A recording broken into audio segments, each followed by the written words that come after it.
We are now moving into our second roundtable of the afternoon on urban and rural landscapes. I have the pleasure of introducing the chair, Dr. Benjamin Geary. I hope I pronounced your way properly, Benjamin. You're a lecturer at the University College Cork in Ireland and specialist of heritage and climate change. We heard you, or at least we saw questions from you about petlands and archaeology and paleoecology you're also interested in. And you promote the interdisciplinary approaches, which of course is extremely interesting. And you are a member, like May is, of our scientific group of the JPI CH. So I shall give you the floor now for this second roundtable. There are four projects to be discussed, so we have got until 3:45 to do that, and then we shall have a tea break. Thank you. Okay, thank you, Charles. I hope everyone can hear me. That seems to be the excellent nodding of heads. It's certainly been much repeated, that phrase, over the last 18 months of Zoom meetings. So I hope the tech is working. So yes, hello, salut, hola, from a very wet Cork City in Ireland, and Fulcher to this afternoon's session. As we've just heard, we have four projects coming up next on urban and rural landscapes. And these are all linked by concepts of sustainability in theory and in practice, and very broadly relationships between people and environment, and different definitions thereof. Problems and potential as always, and it's interesting geographically or topographically speaking, we're moving from the city to the countryside as well, so a real kind of rich vein of themes there. That was exemplary chairing by May. I feel slightly under pressure now, I must admit. First off, I'd just like to check that we have our speakers in the room. If you could just, I saw earlier that I think most people were in. So we have Torgrim, Sebastiano, Julie and Rosalind. I hope everyone is in the room. If you could maybe just make yourselves known. Brilliant, excellent. Sebastiano, hello, greetings. Torgrim, who is first up, so hopefully he's here with us. Torgrim, are you there? Yeah, I'm here. Oh, brilliant, sorry, brilliant. That's great. Julie and Rosalind as well. Okay, well, we shall keep moving for the time being. Hopefully everyone will appear when their time is right. So yes, you should all know, everyone knows by now the protocol for the session. So each speaker will have 10 minutes. If you could keep to time, that'd be brilliant. Some very good timekeeping so far. 9 minutes, I'll appear and kind of wave at you and warn you've got a minute left, and if you could tie up, then that'd be brilliant. At the end of those talks, we'll again have a discussion between myself and the speakers, and we'll open it to the floor. So that's the format. I think we're all familiar with that by now, and we'll finish by 15:45 Central European time, of course. Nearly got me earlier on, I must admit, the differences in times. Anyway, so yes, without further ado, I think we shall move on there to our first project, which is Curbatherry, curating sustainable urban transformation through heritage. Torgrim will be speaking here. The project involves colleagues from Florence, Barcelona, UCL in London, and University of Stirling up in Scotland. This is going to look at a deep cities approach for historical urban areas, implying diversity of values which may be in conflict. The project aims to demonstrate with empirical research the innovative use of digital technology, which of course has been a theme throughout this talk and through this program will continue to be so. Social media in particular, for the operationalization of a plural vision of heritage for the design of desirable cities. I mean, this is something which of course has been, I think, in everyone's minds and thoughts in a very practical way over the last 18 months of living through COVID and the visions we have for cities, and maybe how we design cities moving forward, bringing in different themes of heritage. Anyway, Torgrim, you have the floor. Thank you very much for that introduction, Ben. I will try to share my presentation. Can you see that? Yes? Yeah. Yeah, okay, good. So we'll give a brief presentations of the JPI project, Kurbateri Deep Cities, Creating Sustainable Urban Transformation Through Heritage. And the picture shown here as the background is giving a snapshot about what the project is about, to examine how urban heritage in the design of new urban environments can create socially vibrant places, which then also attract business and other activities. And I will come back to the specific aims and objectives in the project. So together with me, I think all of the PIs are here today also, which can fulfill some of the questions. So we are 5 research institutions involved in the project, spread across Europe, from Norway and UK in the north, and Italy and Spain in the southern part of Europe. And it gives us an interdisciplinary expertise and knowledge interfacing urban heritage, planning and management in various regions in Europe. Each country has also involved several stakeholders from the management sector and consultants within urban planning. And during the duration of the project is from July 2020 to the end of 2022. And we started the project as planned and did some reorganizations of the work due to the COVID-19 situation, and has changed to more online meetings instead of physical meetings. But I have to say it's a special feeling that we haven't met physically yet during the project, but we hope to meet now in October for one of the planned workshops. Down on the right, you see our webpage address. So for further insight about partners, please visit our webpage, deepcities.eu. Here you can also read about ongoing activities with blogs, case studies, etc. And any comments on that web site are highly appreciated. So just a brief presentation of the project. So the overarching goal of the project is to examine how heritage-led urban regeneration contribute to social, sustainable, and resilient cities by including participatory planning and environmental concerns related to sustainable living of communities. The challenge is, where do we go for reaching these good intentions? How do we conceptualize and analyze heritage-led urban regeneration for well-being, livability, social cohesion, community resilience, and local identity and placemaking? So we have introduced the concept of deep cities in the book shown here, published at Routledge in 2020, as a concept for examining sustainability based on the characteristic future of the deep history of cities. We do that by emphasizing heritage values associated with the constantly changing character of cities, processes of urban transformation, and the creative destruction and recreation that uncovers a layered and fragmented past for being implemented in ways of creating socially sustainable urban environments. So based on this framework, Kurbateri aims to develop a toolbox that enables reflexive and deliberative management processes and enhances social inclusion through digital technologies for the co-production of broader values associated with urban heritage. The toolbox will act as an interactive tool for dialogue and negotiation on what should be preserved and integrated into contemporary and future urban plans. The creative process in the project draws from cross-disciplinary expertise and transnational practical experience, with selected case studies across 4 European countries, Norway, UK, Spain, and Italy. It is expected to enhance the leveraging character of heritage in urban management system in a culturally diverse Europe. For this purpose, we have defined 5 objectives in Kurbateri project: to acknowledge knowledge of historical transformation and ideas of preservation related to urban change. This will bring new insights not only for the conceptual approach in the project, but also points a way forward for studies in urban heritage related to change management. And 2, to identify factors that enable or prohibit sustainable transformations of historic urban areas over time. This will be a great value for the discussions of indicators of pros and cons related to change management and for distinguishing best practices and how we analyze selected case studies. And 3, to develop conceptual and communicative model for the identification of factors that facilitate and or constrain participatory practices in urban planning processes. This includes a bottom-up, people-centered approach with the development of expert-based conceptual framework and communication model in together.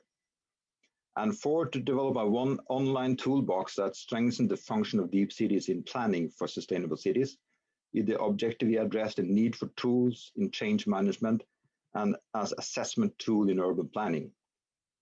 And last, the 5, to develop practical guidance for long-term mediating dialogue platforms between stakeholders and bureaucracies in heritage management and urban planning practices, which include public participant knowledge and expertise.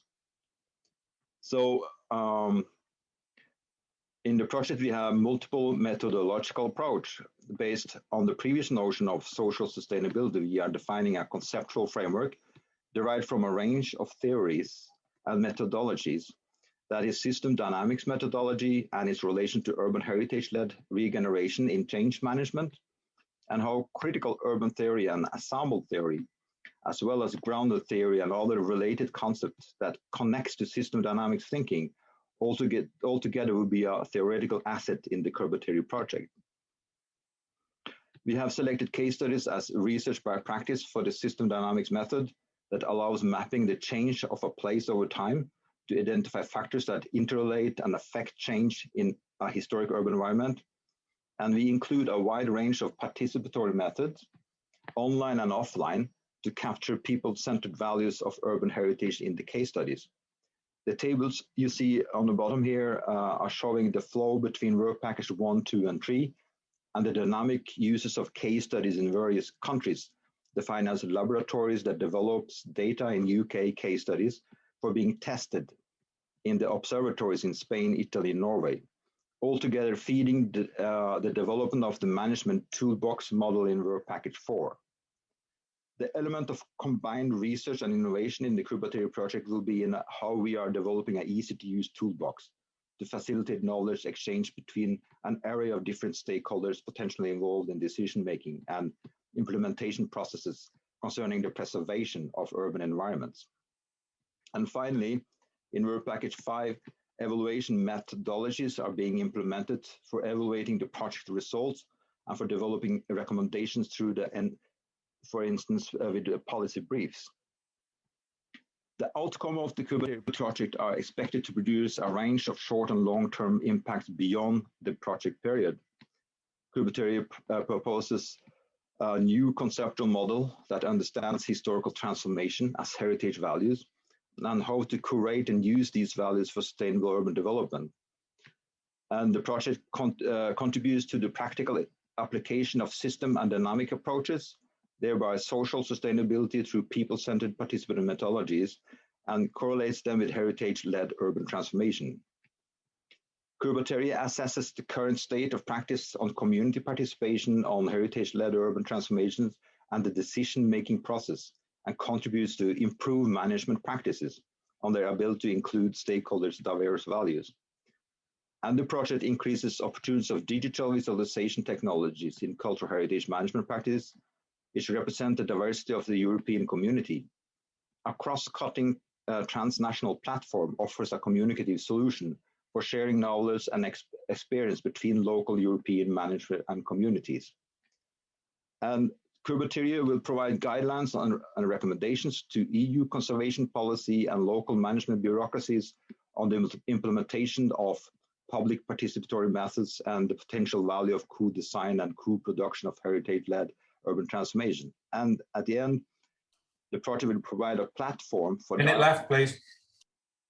Yes, dialogue and dissemination between stakeholders in urban environments and promoting long-lasting communication and collaboration.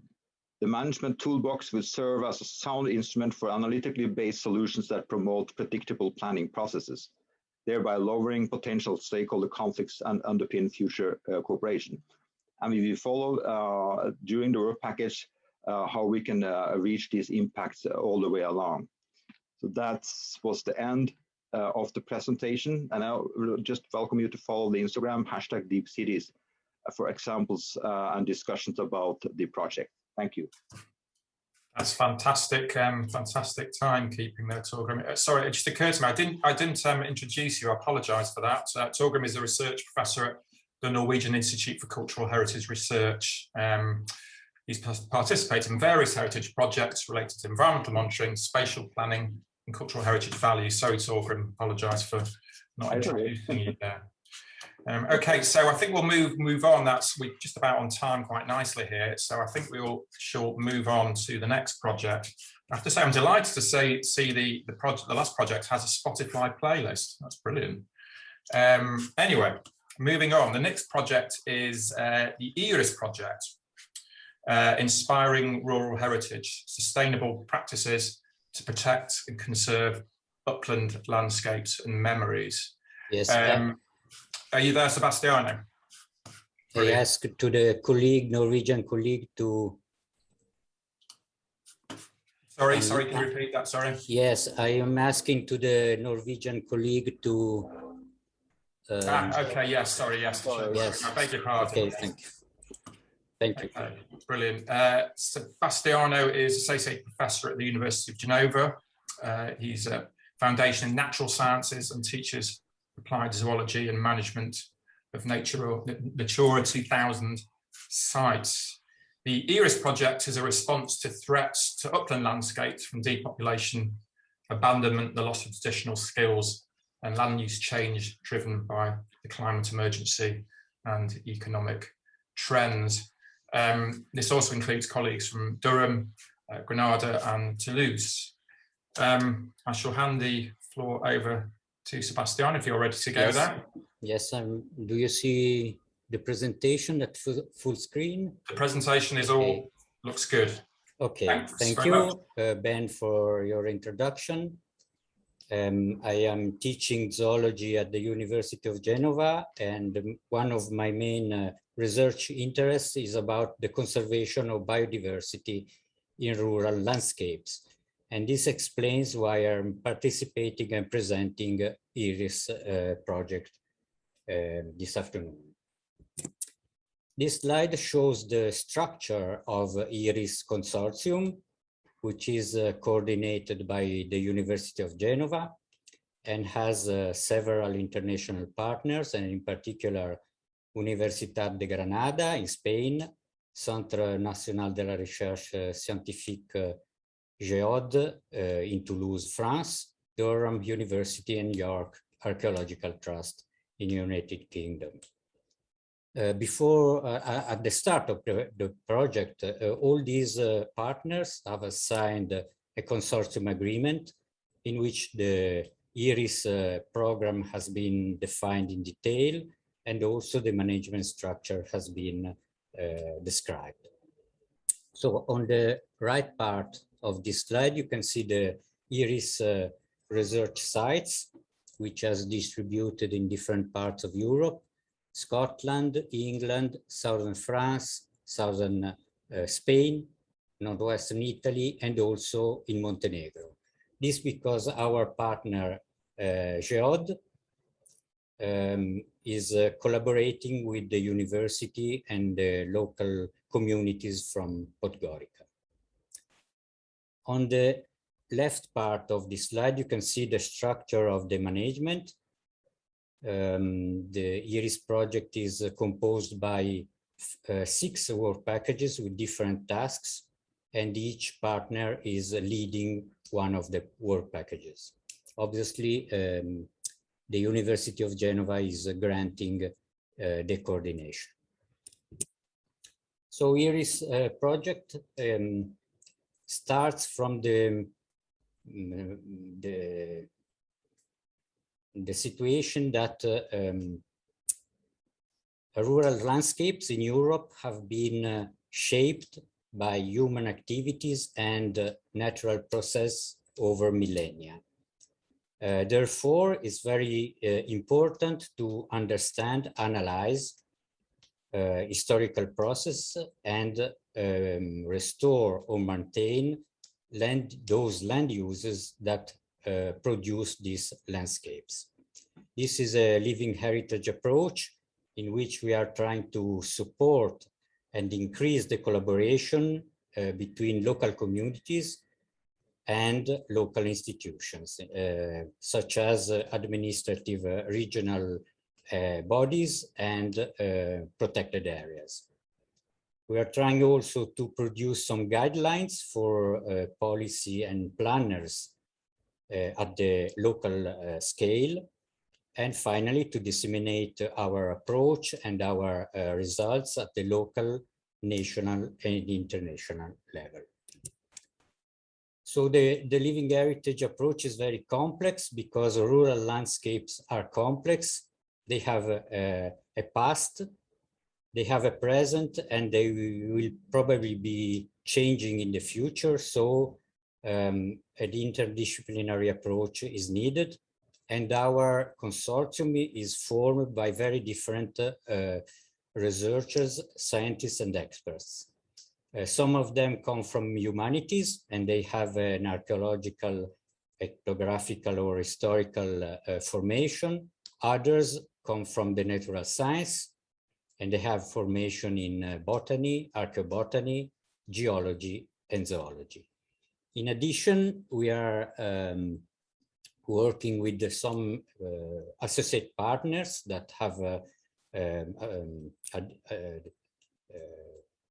that signed some agreement with the project at the beginning. These associate partners are specific for each research site and comprise local stakeholders, local communities, local committees, landowners, schools, and obviously managers and planners of protected areas. So this slide synthesizes the expected impacts of our project.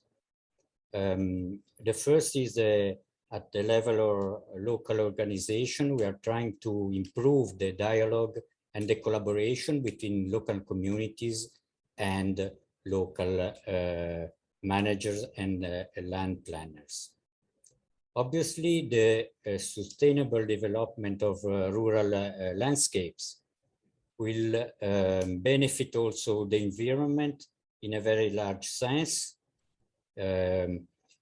concerning, for example, the control of forest fires or landslides, but also biodiversity, because extensive agricultural practices usually create diversity at the local level. And in some cases, they create very peculiar ecosystems in which protected and rare species of plant and animals are still present. We are aiming also to tackle the human resource issue by providing to local managers some online training courses. And in addition, we are training also young PhD students and young postdoctoral researchers on the specific issues regarding local research sites. And finally, a broader social impact, because we are already interacting, and we will interact in the future with local stakeholders and communities by organizing meetings, roundtables, and also exhibitions that will be shown in local schools and local museums. So in this final slide, I am showing you some of the study sites. In the upper part of the slide, a green pasture from the border between Scotland and England. In the middle part on the left, a cattle tank, which is used to water livestock in the Italian Apennines. But also it's used by some rare species of amphibians to reproduce. Thus, this traditional water reservoir benefits both the farmers and biodiversity. In the middle part on the right side, this is a traditional water use in Sierra Nevada in Spain. And finally, at the bottom, our French colleagues that are interacting with local communities and local managers. Thank you. Okay, thank you. Again, that's some excellent timekeeping. Just checking the time. I think what we'll do is I've got some few questions for both speakers and a few issues I think they're emerging, but I think we'll just keep going for the time being. So we have our third paper, which is the wonderfully titled Olive for All. Olive Heritage for Sustainable Development, Raising Community Awareness of Living Heritage. So again, a different articulation, very important one of heritage that we're going to see coming through here. This is, our presenter is Julie Derrimond, and colleagues also from the Institute of Leiria, School of Tourism and Maritime Technology, and the University of Thessaly. Julie, are you there? Yeah. Yeah, excellent. Julie's just I hope you don't mind me saying, Julie's just sent me an email saying saying she's concerned that her English isn't the best. Julie, I wouldn't worry about that. Your English will be far superior to my French. I'm in awe of anyone who can do an academic presentation in a second language, so please don't worry about that.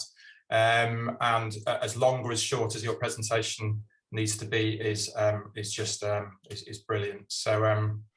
So yeah, Julie, sorry, you have the floor. Yes, thank you. Do you see my slide? We do, yeah. Yeah, thank you. I'm very pleased to introduce our project based on the olive tree heritage. It started last June. It is the result of collaboration between 3 countries, France, Greece, and Portugal, with my colleagues Francisco Diaz and Thanasis Korakis. Several socio-economic partners are involved in this project, starting with the roots of the olive tree, a cultural itinerary of the Council of Europe, whose headquarters are in Kalamata in Greece. And this project would have not been possible without its president, Edouard de Lobry, who is also in charge of collections at the Museum of Mucem in Marseille. We are also thinking of other partners like the International Olive Council, the Salagon Museum, or the Turismo de Alentejo. Let's start with a brief presentation of the project. Yes. The proposed case study examines the heritage surrounding the olive tree and its fruit in the broadest sense, and the communities as defined in the Faro Convention to which this olive tree heritage is linked. Olive for All focuses on food as marker of identity and tool for transforming power dynamics. The choice of olive is essential for many reasons. Olive growing is the most important arboriculture in the Mediterranean area, and the olive tree is also the symbol of the Mediterranean area. It defines the boundaries of the area, shapes the landscape, and feeds its people. The olive tree heritage includes ordinary heritage, landscapes, traditional know-how, festivals, agricultural production practices and tools, eating habits, diet and health. This living heritage is cultural, natural, tangible, and intangible. Neither imposing nor spectacular, it occupies a predominant place in Mediterranean culture. It bears witness to social memory, forming identities and carrying emotions, individual and collective values. This study targets 3 representative research areas in Euro-Mediterranean region: Messenia in Greece, Provence in France, and Trás-os-Montes, Alto Douro, Alentejo in Portugal. Olive for All wishes to study the way in which this olive heritage can be identified, valued, and managed, thus giving meaning to its general inclusion in society. We don't think that heritage is a field reserved for culture, but that it concerns all of our contemporary issues: economic, social, political, environmental. So this project aims to raise awareness among rural and urban communities of the olive heritage and the importance of safeguarding and transmitting it, because it bears lessons beneficial to contemporary society. So Olive for All focuses on heritage to enhance sustainable development. The challenge is to encourage dialogue through the development and organization of the communities linked to the olive tree heritage, thanks to increased knowledge and enhancement of this living heritage in an approach of local, sensitive, and sustainable development. We wish to follow the diagram opposite inspired by McGee in 2019, which places heritage at the heart of a virtuous cycle to promote sustainable development, taking into account the planet, the people, peace, and prosperity. Indeed, olive heritage responds to the different international strategies for the sustainable development and can be part of current societal changes. It affects different groups and is part of an approach to enhance the value of rural areas and to improve the distribution of resources in Europe. Our project is based on a four-step methodology: creating knowledge, connecting people with heritage, safeguarding and promoting heritage, and developing a reflexive and sustainable society. This project is an action research project. Our scientific approach can be summarized as follows: research, appropriation, action. We have chosen to adopt some principles that we will apply throughout the project. All teams are interdisciplinary, including researchers in information and communication science, geography, computer science, history, anthropology, and we will work together throughout the project. We have chosen to have a comparative approach. The same surveys are carried out in the 3 countries to compare data.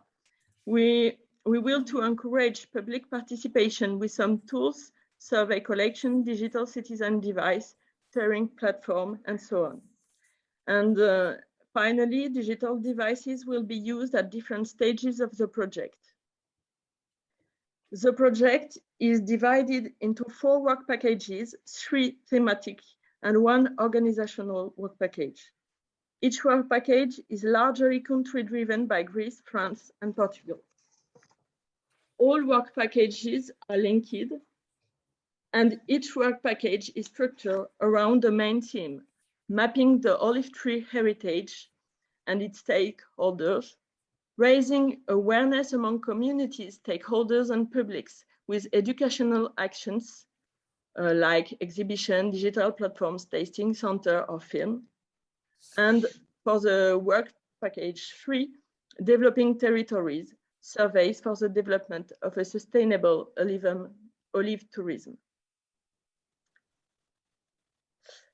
Expected impact, I will focus here on the surveys and deliverables we will create. For the work package 1, the heritage inventory and the mapping of actors constitutes the work package 1. We are going to carry out surveys to identify the different heritage in each region in order to map them, to know the representations on this heritage, the practices and use that are linked to it.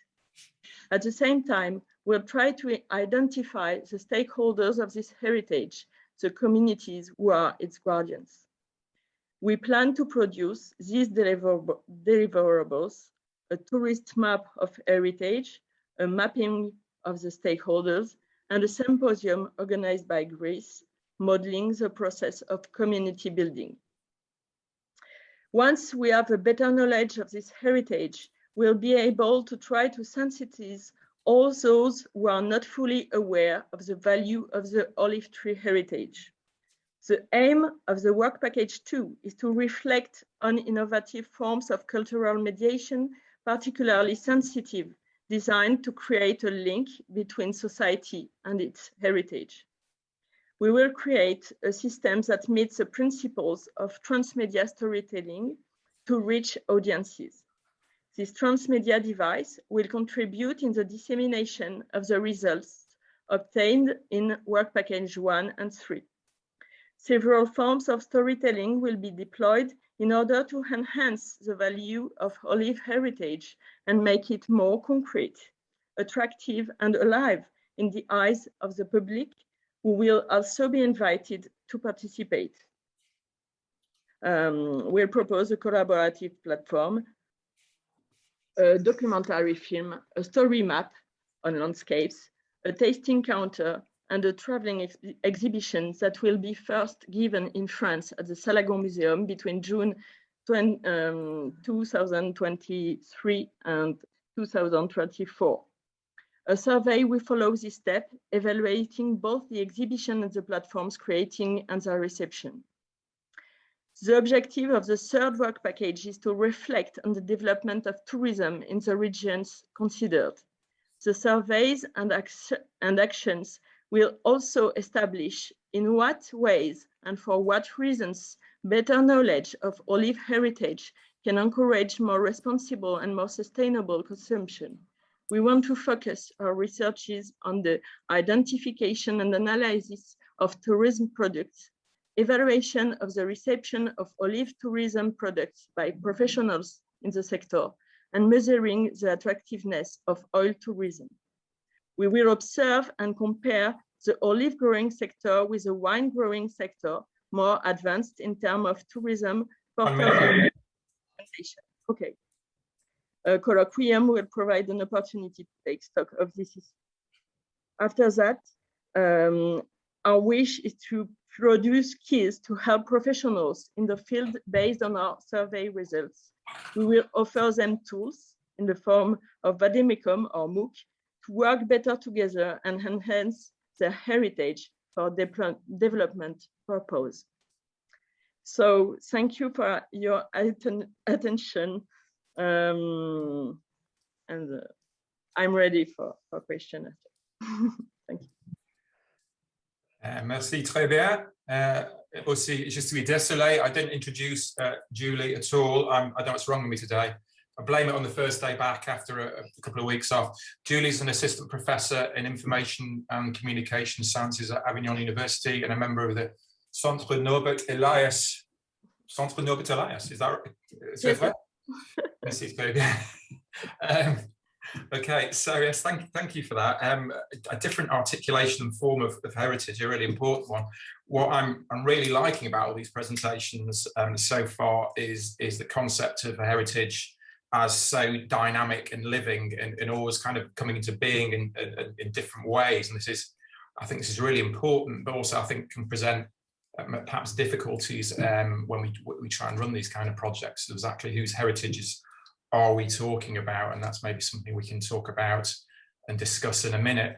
And again, if there's people in the audience, please, if you've got any questions, you can kind of be thinking about those and do use the chat thread there. I think one of the great things that's come out of the last 18 months, sorry, there's not been many of them, but I think is this kind of platform, the ability to kind of ask questions and make comments as we go along. So do feel free to do that. Anyway, thank you, Julie. We shall move on to our final paper in this session, which is Rosalind Bryce will be talking to us here. I'm hoping Rosalind now, she's on the mark. That's very good to see. Hello. So, hi, Rosalind, how are you? Very well, thank you. Rosalind's project is titled Cultivate, Co-Creating Cultural Narratives for Sustainable Rural Development. Cultivate seeks to understand the role of cultural heritage in shaping sustainable landscapes in communities in the context of societal challenges such as, yes, that pandemic that dare not speak its name, as well as the climate emergency and transitions required to meet sustainable development goals. This time I will remember to read the brief bio. Rosalind is director of the Centre for Mountain Studies at the University of the Highlands and the Islands, which is way up in the north. She has a background in ecology, and her current research focuses on social ecological systems in upland, mountainous and peripheral rural environments. This project brings in colleagues from Czechoslovakia even, the University of Bergen and Estonia as well. So Rosalind, you have the floor. Thank you very much. I think you've pretty much covered my first slide already, so that's great. Yeah, so yeah, I have the colleagues that we're working with listed on the slide there. But I think what's important to say is that we also have a range of associate partners that are really important in this project. So in each of our partner countries, we're working with a biosphere reserve. So these are areas, landscapes designated by UNESCO for their natural and cultural value and their work to preserve biodiversity, but also promote the concept of sustainable development and community engagement. So we're working with the area you see in the picture there, the fjord area in the west of Norway on the coast, a wetland basin in the Czech Republic, part of the western Estonian archipelago, an island there, and an area of upland mountainous coastal zone in Scotland as well. So we're working across a really interesting geographically diverse set of case study areas, which is great. So just moving on to present the project in terms of the research questions that we're addressing in those areas that I mentioned. I've just put the main research questions down on this slide. I'm sorry for all the text. But our key question is really to understand the role of cultural heritage narratives in shaping sustainable landscapes and communities. And this is underpinned by two sub-questions. The first of which is to ask kind of to what extent is the structure and diversity of cultural narratives in communities in rural landscapes related to, firstly, characteristics of the socio-ecological systems in these areas. And that can be the physical geography of the area, the composition of communities, and the social dynamics therein. And also how these narratives have been formulated and responded to some of these global drivers of change that we're all talking about. So obviously climate change is hugely important in looking at how these landscapes are adapting and changing and how the cultural narratives around that are changing. Demographic change, hugely important across these areas. And yes, the COVID-19 situation is, has caused a lot of rapid change recently that it's important to pick up on what that means for the future. The second part of the question is really to understand how we can co-construct cultural narratives in a way that allows us to understand the way they are contested between different communities, between different stakeholder groups, and at different spatial scales. So we find that landscapes are conceptualized very differently depending on the spatial scale, depending on the community and those that have had a voice in the discussion. And part of our aim is to try and understand the diversity in that discussion and what that really means for what these areas represent in terms of cultural heritage. The second question is more a methodological one. It's we propose really taking a co-creation approach to this project, both among the research team and with our associate biosphere reserve partners, but also with the communities in the areas. So as far as possible, we want to work with our participants to shape the research that we're going to do and to understand how effective that can be in better understanding the cultural narratives that exist for these regions. And the third question is how we can then use the emerging findings across these quite unique landscapes to better inform and make best practice recommendations for how we can include these ideas of cultural narratives and cultural value for landscapes in kind of more traditional landscape planning and development frameworks. So those are our research questions. Just to lead on to the objectives of the project, which are to understand the role of cultural narratives in the socio-ecological systems in which we're working. So we're doing quite a bit of conceptual work in the early part of the project to bring together the academic literature related to cultural heritage with that of socio-ecological systems. And we'd like to use that then to be able to characterize the diversity and structure of the cultural narratives that exist within communities across these rural landscapes. And alongside that, understand the responses to different geographical specificities, whether it's a mountainous area, for example, whether, marine areas or wetlands, have a kind of different set of cultural narratives surrounding them. And yeah, as I said before, looking at the responses to those drivers of change. Another key objective is to really work across disciplines to produce and present our outputs in creative ways. So we're going to be engaging with artistic organizations and artists in these areas to look at how we can best capture the nuances and the complexities of the discussions we're having in artistic form. And we think this is an effective way to be able to really engage with a greater range of people across those communities and to better express the results that we get. But alongside that, we also want to produce evidence that is relevant for policy and be able to inform decision-making, both in the areas and further afield as well. So we'll have those more traditional kind of policy recommendations as one of our outputs as well. Okay, so this slide shows our research methodology, which basically follows 3 stages. So we only started in June, so we are still in the stage 1 there. So working as a research team to explore the concepts and meanings of cultural heritage. At the moment, we're involved in a really interesting co-constructed literature review across our team, where we're looking at different conceptualizations of cultural heritage, but bringing the expertise of the different disciplines across our research team to bear on this question. So we're all working from our own disciplinary standpoints and then trying to come together to look at what this means for sustainable development in the wider sense. So building on that, we'll then develop a conceptual framework that links social ecological systems with cultural heritage that will form an implementation plan to design the second part of our research, which is the transdisciplinary case study work that we'll do in those biosphere reserves. So that work will follow the sequence of that diagram, that sort of circular structure you see there, which firstly involves developing an understanding of what cultural heritage is in these different landscapes through exploring its diversity and the diversity of the narratives that we find across very broad swathes of communities. We then we will use the artistic and kind of positive discourses with participants to do that.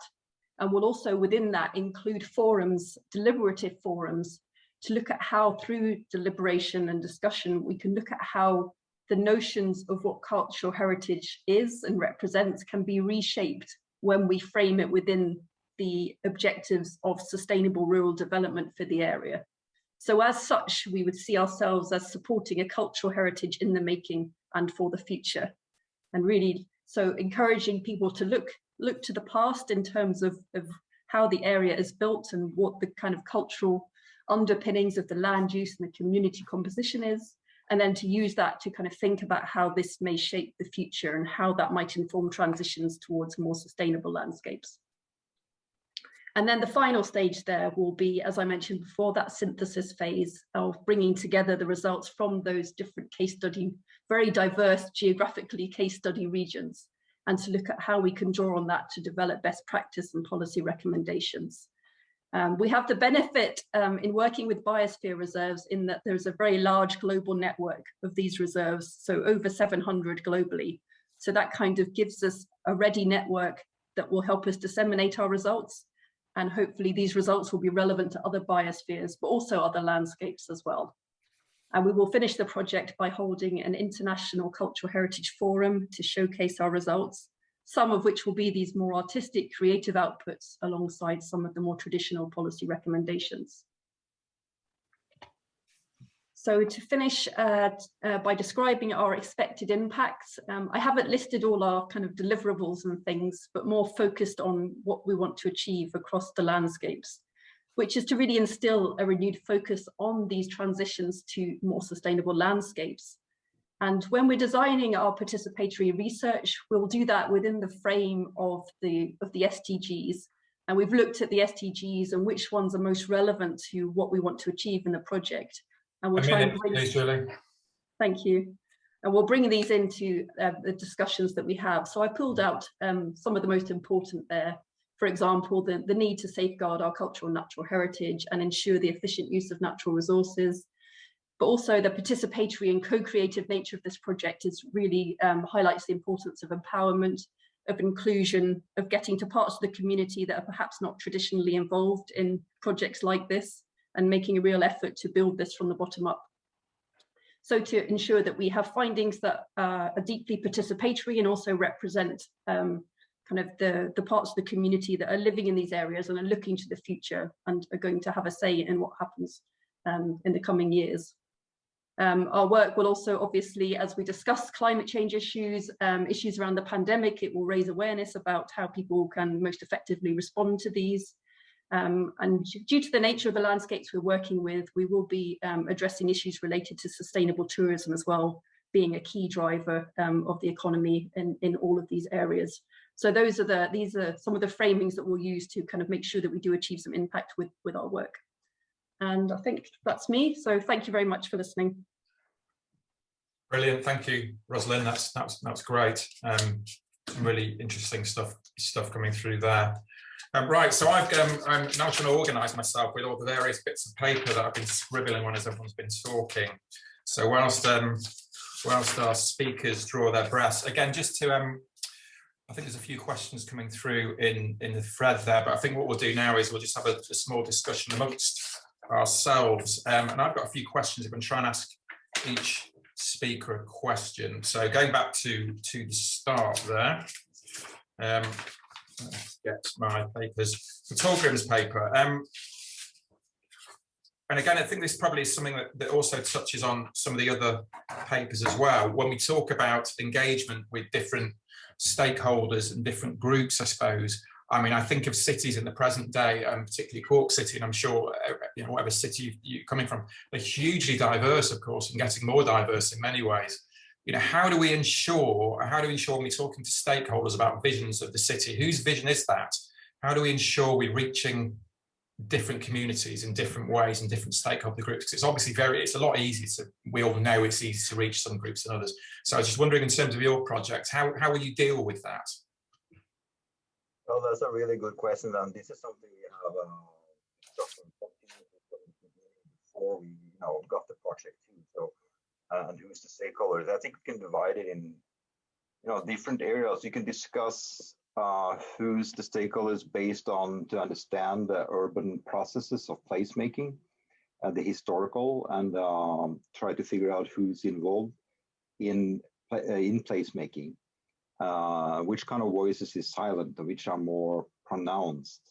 I think that this is one of the topics we have been discussing in our group, and also to have in mind that urban placemaking is an open thing to future. We tend to maybe think that the planners are designing our urban space and then it's ready-made, and from there it's just for the public to use it.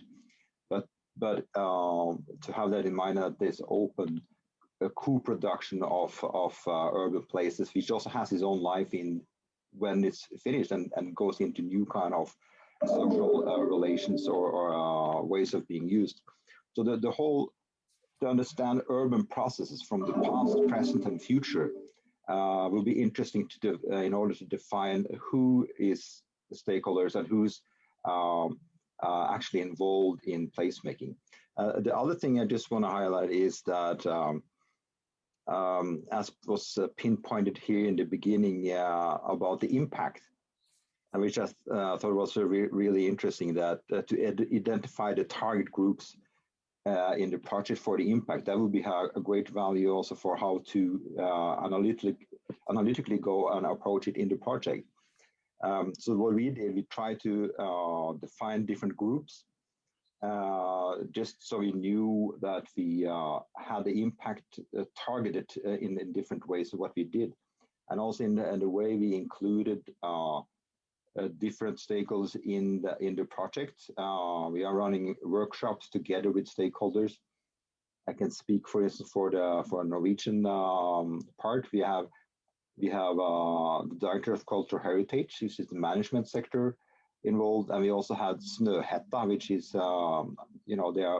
they're building parts of Ground Zero and the library in Alexandria, and so they experience how to take heritage in to future plan. Is really interesting for us to see how they are thinking as experts. But then also more particularly in the work package 2, we have participatory methodologies and approaches, which goes both online, offline, the data collecting with qualitative interviews, but also more quantitative data, with crowdsourcing and a whole kind of set of participatory methodologies that is involved in order, exactly what you say, to capture who's stakeholders, who is the public, and how can we include that in our tool, the management toolbox that we are planning to develop. Yes. Thank you. That's a good answer there. But I mean, these are always problems with any kind of stakeholder engagement, I suppose. How are we doing for time? Just checking that. Okay. I had a question also for Sebastiano regarding. Just shuffle my papers here again. Regarding the IRIS project. In terms of upland landscapes, I suppose topographically speaking, we can kind of bundle them together, but I'm thinking about differences between upland landscapes across Europe, particularly kind of upland landscape I will be used to. I'm from Northern England originally, and let's say the peat covered landscapes, the Pennines. I mean, how, in terms of problems and issues that you're tackling, what's the kind of overlap across Europe, and how kind of will you account for that if you follow my drift there? Yes, I think if I well understood your question is the difference between the different geographical location, how we are managing this within the project IRIS.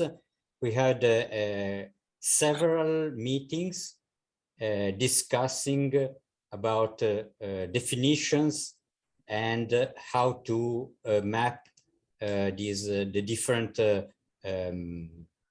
values that we find in different landscapes. Yes, this is the first part of our project, is to define a standard procedure to define, highlight and map different situation in different landscapes.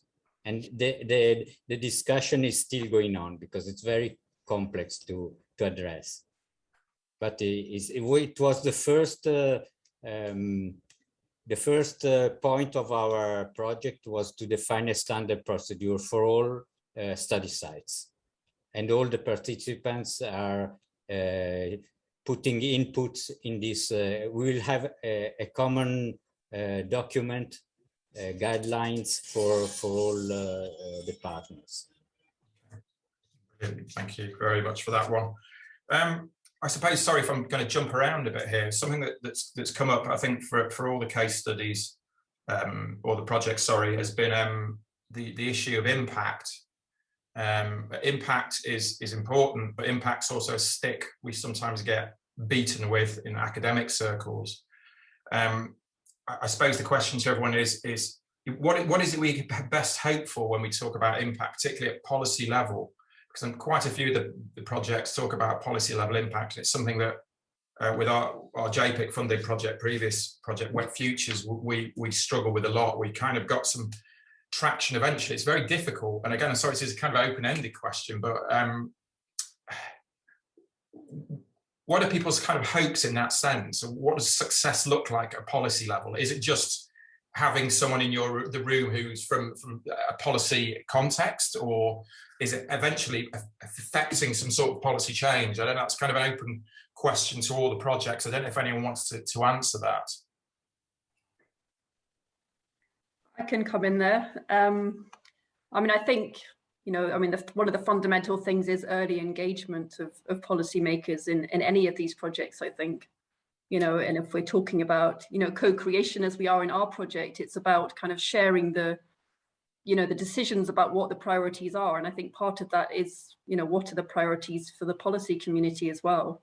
And if we can identify early on, if there's policy processes that are being developed of relevance in the area, then that will already have the interest of the local community in a way, because these processes are underway, they're affecting people. And if we can feed, if we can design research that is directly informing a contemporary policy process as it evolves, I mean, yes, there's challenges with timescales and things, so it rarely fits neatly. But if we can do something that feels contemporary, I think for the communities, because they're addressing a certain kind of policy change, then that is one thing to think about early in a project like this. That seems to make sense. Does anyone else have any thoughts on that? Sorry, I realise it's a very open-ended kind of thought. Again, I think it's something that's very relevant for all of us working at these kind of interfaces. And particularly in Ireland, for example, it can be quite easy to get someone in the room who will kind of nod sagely when you talk about the importance of heritage, but actually the incorporation of that into anything meaningful can be completely different kettle of fish. Well, I can add something to this because I think, well, when you talk about cities, you want to make a city that resonates with people living in it, right? And you being part of designing a future cities, and if heritage could be contributing in that, we are also contributing in a way. So what I'm thinking is more like we're doing in Kubernetes when we are thinking about making a management toolbox for change management, and to include, if you can include a participatory process in that, we have come far in concerning impact of how the city will look like. And also to include different types of heritage. For instance, immigrant heritage or other types of heritage that will be resonates with the people living in the city more and more. So, so if I understand your questions right, I think these projects. I think everything is about impact. That's what we do. We are delivering something for how in our case how the city will look like in the future. That's what I believe in. No, absolutely. I think that's really important. So I'm familiar. I'm aware. I'm probably not following the protocol where we were meant to having a chat between ourselves and opening up the floor. But I'm sorry. I'm sorry if I'm confusing the issue. But some really interesting themes coming through here. Just while we're kind of challenging for time, we're all right. I've got 10 minutes or so. Yeah. Are there any questions from the floor or observations? I know there's been some good chats going on in the thread there, which is really good to see. I don't think I need to read any of those out. I think there's been some good conversation going on. If anyone does have any questions for our speakers, now is a good time. Again, if you want to put it in the chat thread or put your hand up, that's fine. What I think I'll do now is we ask the speakers to suggest a few kind of themes for discussion. It's interesting, actually, what did come up and what's come in common. The importance of participation and public engagement. I think we've touched on that already.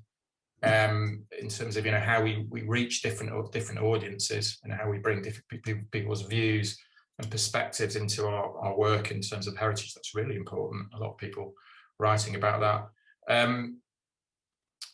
Something else that's come up here is a question on sustainability, how we approach and understand about sustainability, both in a methodological and a theoretical sense, on different sides of the same coins.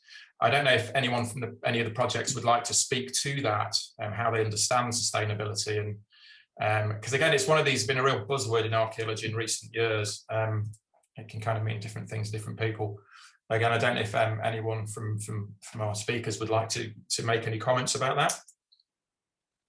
I can start because this is one of the things that we have been thinking a lot about. It's first of all, it is the interfaces of different kind of sustainability goals. We talk about economic, we talk about social, environmental, and also cultural sustainability.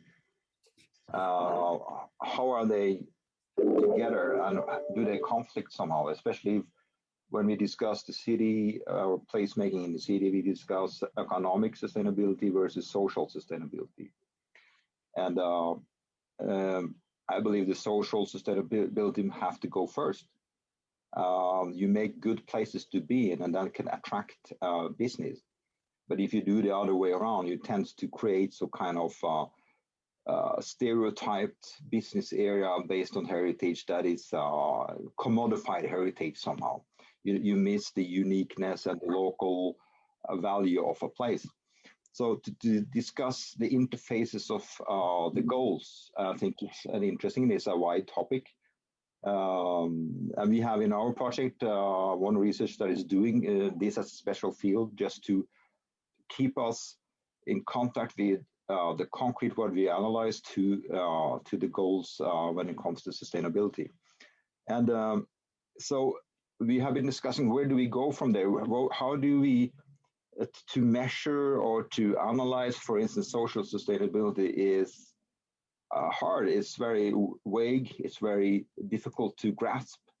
So try to figure a way to do that. And in our project, we started with having a good workshop for a whole day just discussing the theoretical, conceptual background of what is the city, what is heritage in the city, all from critical urban theory to grounded theory and ensemble theory, and up to systemic dynamic theory and what kind of system and dynamic between different relations in placemaking, how it works. And I think that's a kind of maybe a start as we think we have done to discuss, for instance, the critical urban theory, talking about the just city or the city for all, the social city that everybody should feel that they have a connection to begin with that kind of big questions, and then go down to how we analytically do it to achieve these goals. But it's kind of hard to connect these big major goals to the concrete study that you're doing. That's my conclusion so far.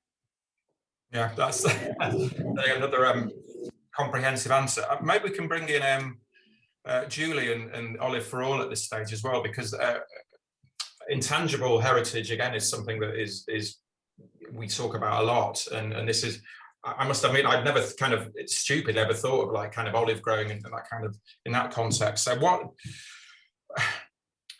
kind of challenges come with working with that kind of form of intangible heritage? Could you like to talk a bit about that, perhaps?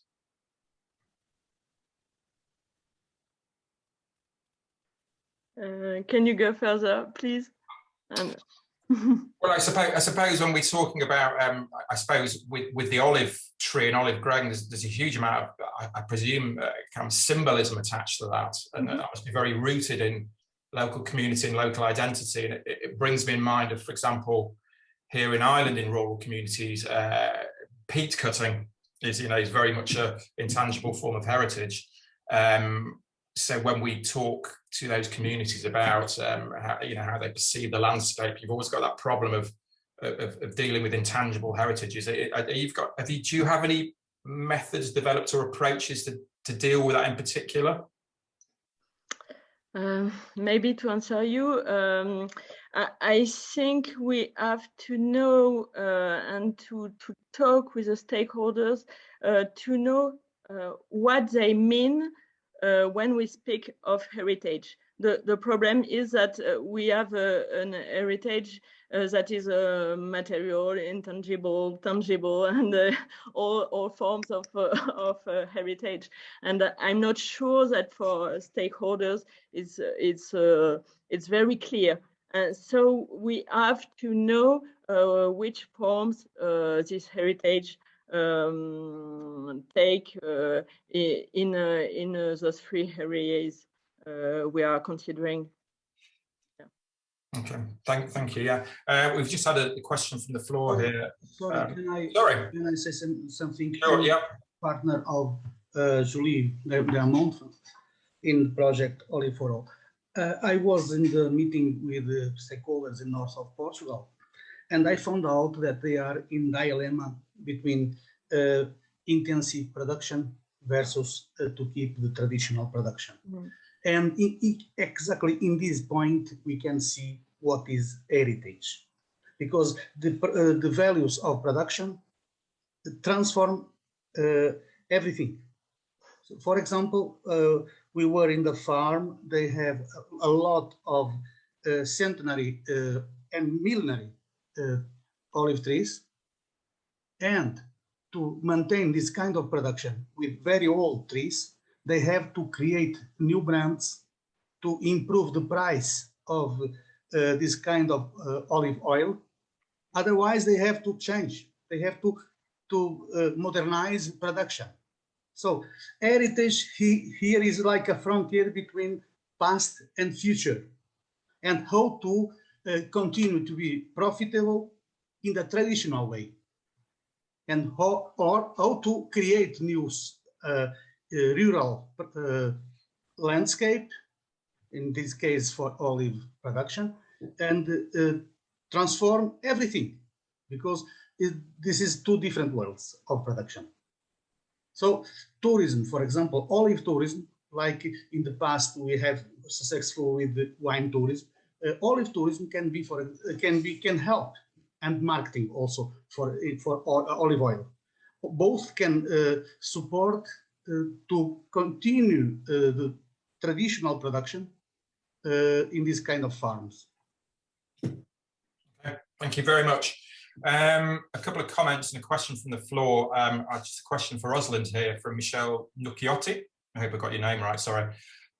Rosalind, can you expand on the methodologies used for co-creating cultural heritage narratives for sustainable rural development? Yes, and I think co-creation is the key term here. And we're looking at working with communities in these areas to really design the kind of protocols that we use so that they fit in each area. So we already have the challenge of how we balance this, you know, our desire to use the co-creation methodology with the need to do a systematic kind of approach in each area. So that's already a challenge, but we're looking at defining how we select communities to do this study in. We want to choose probably some contrasting communities that have quite different makeups in terms of the kinds of people that live there, you know, in terms of, you know, the proportion of people that have just come in recently or kind of more established, more traditional communities, so we can understand kind of more widely about the composition in the area. And then we want to use a very kind of bottom-up stakeholder selection process where we try and do include those voices that don't normally get involved, and through that process discuss the range of methodologies that would allow us to engage with those groups that haven't been engaged before. And we'll then draw on the kind of the very broad expertise that we have in the consortium for participatory methodologies, but we'll focus very much on qualitative deliberative fora where we probably present, you know, some of the challenges that have been reported to us, but through initial interviews in the area. And we'll frame those in a way of in a variety of creative ways and use things like storytelling and some of the arts-based methods where we ask people to contribute to artistic creations, working with local artists. So what we plan to do is really to present a range of methodologies that can be kind of chosen and taken forward by the different communities. But as we're quite early on, I can't say too much about exactly what those will be at the moment. Thank you, Ross. As an aside, actually, I'd love to chat to you about some of your works. It ties up with some of the work we've been doing in Ireland. I'll drop you a line. Great. I'm conscious time is slipping by. In fact, we have a minute, so I think probably rather than trying to hurry at the end there and ask people to sum up in 10 seconds, I think we'll look to tie up. That's been a great session. Thank you, everybody. Thank you for keeping to time. Jane Goodall, who's a primatologist anthropologist, once wrote, "The greatest danger to our future is apathy." And I think what we've seen in all the presentations today, particularly in these sessions, in these papers, and in this session, is we're not short of ideas and projects that are going to kind of move us forward, engage as heritage and archaeology with SAT in a really meaningful way, and that is fantastic to see. So thank you. It's actually, I came back into work today slightly miserable because of the weather and because of all my pile of intro stuff. And that's been really inspiring. So thank you, one and all. I apologise for the slight haphazard nature of the discussion, and I apologise if I didn't introduce you properly. That brings us up to time, so I'm going to stop talking at that point. Thank you very much, everyone, and to